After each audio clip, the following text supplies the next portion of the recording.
So you're just in time for another eBay antique unboxing. And the last item that I got in a freaking envelope came broken because the seller just stuck it in an envelope here. I'll show you. An envelope like that with no padding. So I am just really nervous about this one. I have to find the right place to cut. And by the way, they charged me $15 to ship this. What did they pay? Unbelievable. All right. So far, it has bubble wrap around it.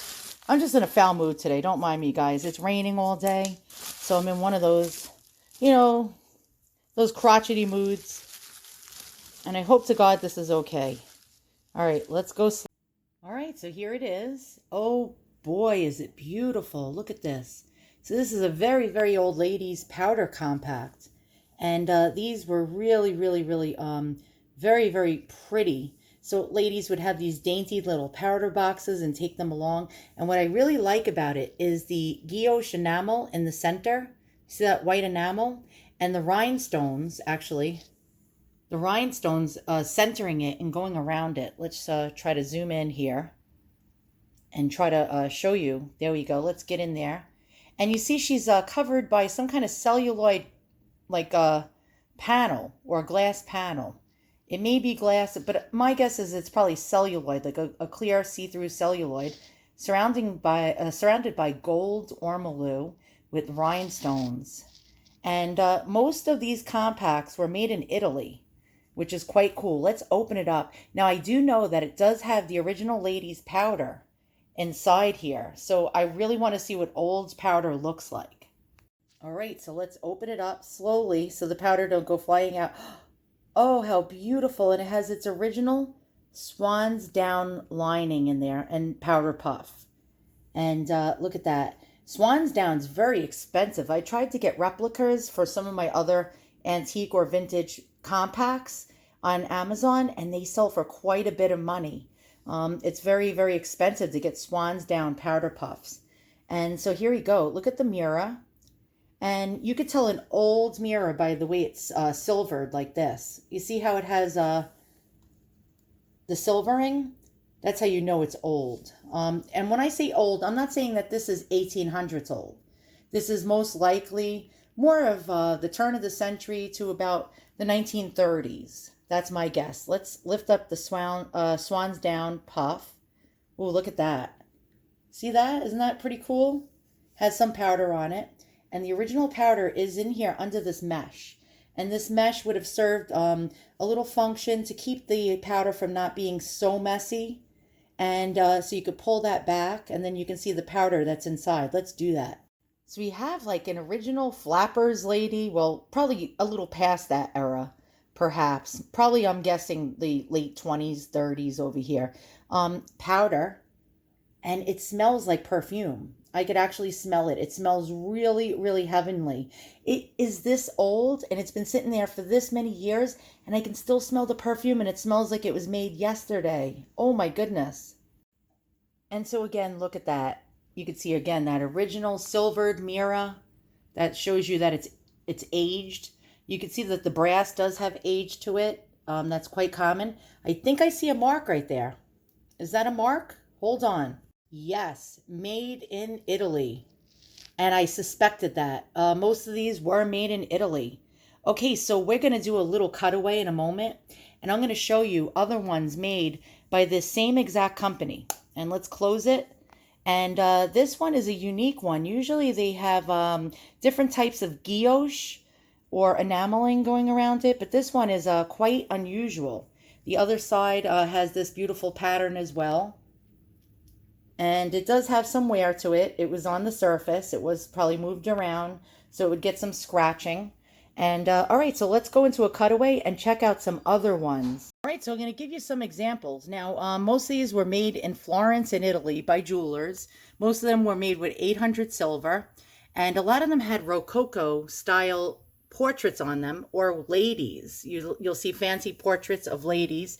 And so there was a couple of makers that come to mind that made these type of compacts. One of them being Bellini, Fallaci, Capini, Galletti. Here's an example of Renzo Piccini.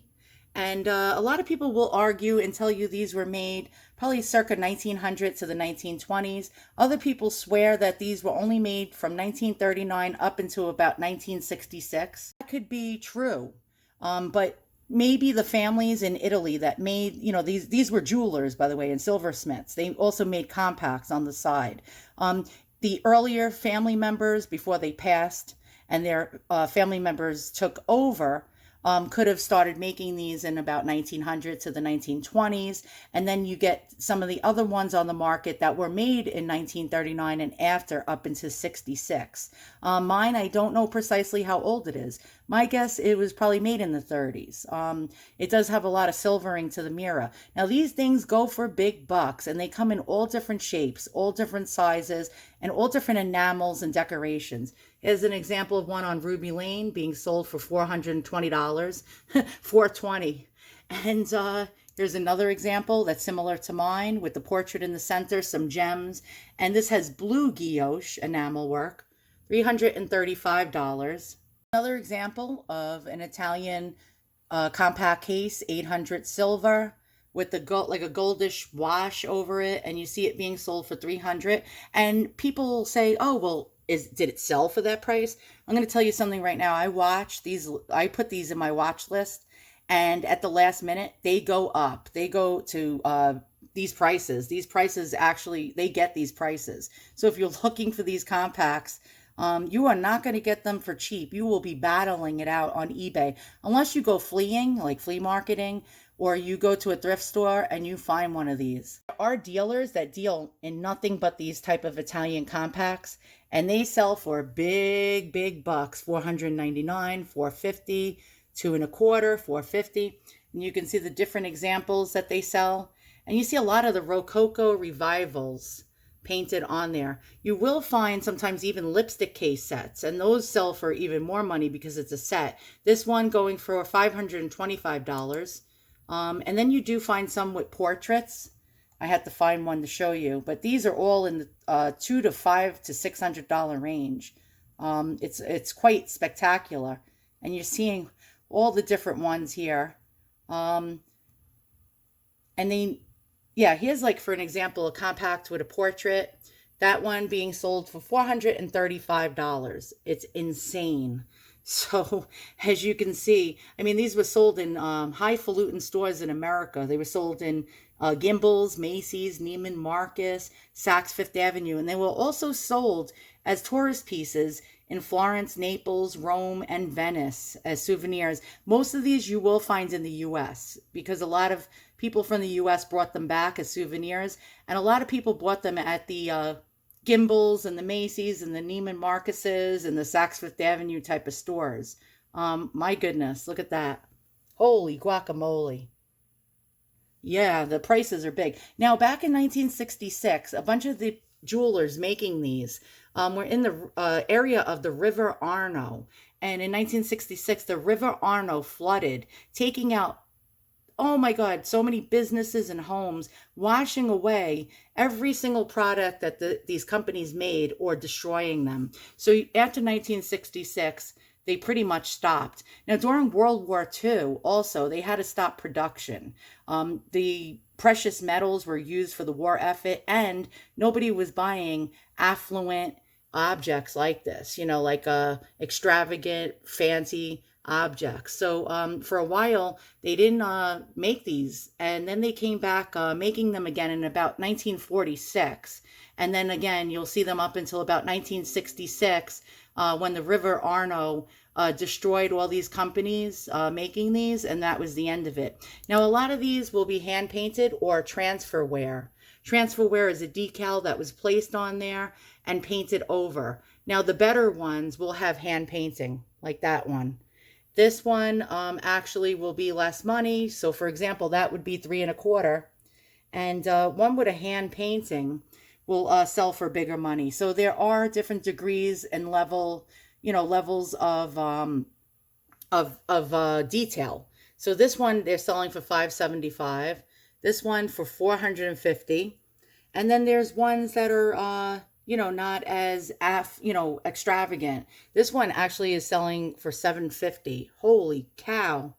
That is crazy. They don't go for this high on eBay. I mean, if you were going to buy from this lady, you're going to pay top dollar. But I do see them selling on eBay. If someone gets really lucky, they'll get one like this for like 150 if nobody else found it. But when people do know what they are, they go for anywheres on eBay between like 200 all the way up to $450, I notice. Well, depending on the degree of decoration. Mine, I'm guessing probably worth between $200 to $350. Not bad for a $45 investment. And there's a similar one to mine. So I hope you learned something. Oh, by the way, it cost them $77 wholesale to make one of these. It took about 5 to 6 people to make one compact. Some companies only could produce 10 to 15 compacts per week. Another company was known to only make between 20 to 40 of these a week. So as you can see, these were very, very expensive. And so that's the end of my video. I hope you learned something. And so when you're thrifting or flea marketing or hitting the antique shops, try to look for these. And there are imposters out there. Look for the Italy mark. If it doesn't have the Italy mark, and you see it's like not decorated very nicely, and sometimes even the transfer on it is sort of shabby, or the hand painting is sort of shabby, then you know you have an imposter. Pretty much, they really didn't skimp on decoration, and they really did these beautifully. I mean, absolutely beautifully, almost as if they were real old antiques.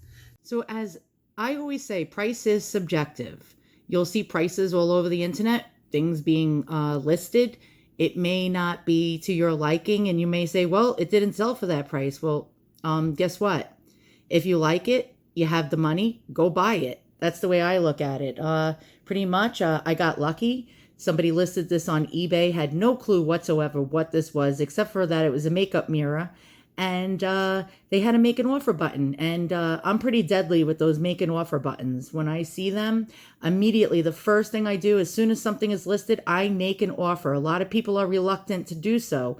I always feel the seller out. I go into the seller's solds, and check what their average selling price for their things are. I go into what they're selling and I check. And if I see that they're selling junk, I pretty much make a very low offer. And I figure they'll be willing to accept it. So this person was willing to accept it for $45, and I hit the little jackpot, as you can see here. So once again, thank you for watching another one of my videos. I hope you enjoyed, and I'm so excited. I'm tickled pink about the treasure that I just found on eBay. So long.